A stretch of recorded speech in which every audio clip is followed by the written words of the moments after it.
ត្រង់យើងមកប្រកេស្រឡាញ់សង្គ្រោះរួយរួពីសេចក្តីស្លាប់ចាប់ស្លាញ់រំដោះជួយរួយរួពីបាបគ្រាន់តែជឿគេអាចមានអំណាចបានសិទ្ធជាកូនព្រះ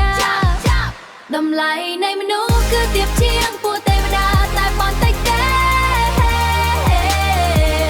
ទ្រង់បំពាក់ឲ្យគេសេរីល្អមានគេរីកតែឈ្មោះតែទុកជាមកុដ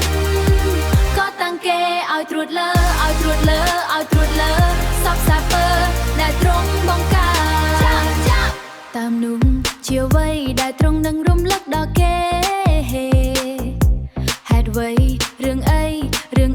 បានជាទ្រង់យាងមកប្រកេ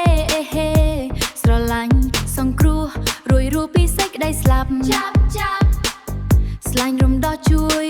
រួយរួពីបាបគ្រាន់តែជឿថ្វាយខ្លួនបានអំណាចមានសិទ្ធជាកូនព្រះតម្លៃនៃមនុស្សគឺទៀបជាងពួកទេវតាតែបន្តិចទេ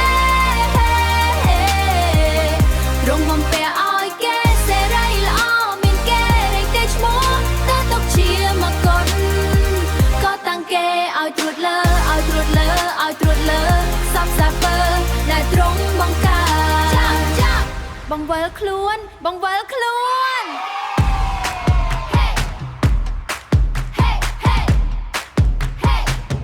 ងើបឡើងអានទំនុក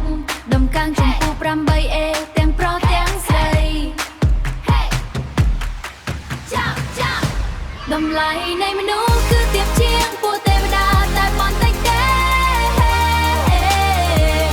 ទ្រង់បំពាក់ឲ្យគេសេរីល្អមានគេរីកតែឈ្មោះតែទុកជាមកុដក៏តាំងគេឲ្យត្រួតលើសពសាពើដែលទ្រង់បង្កើតស្គាល់តម្លៃថាខ្លួន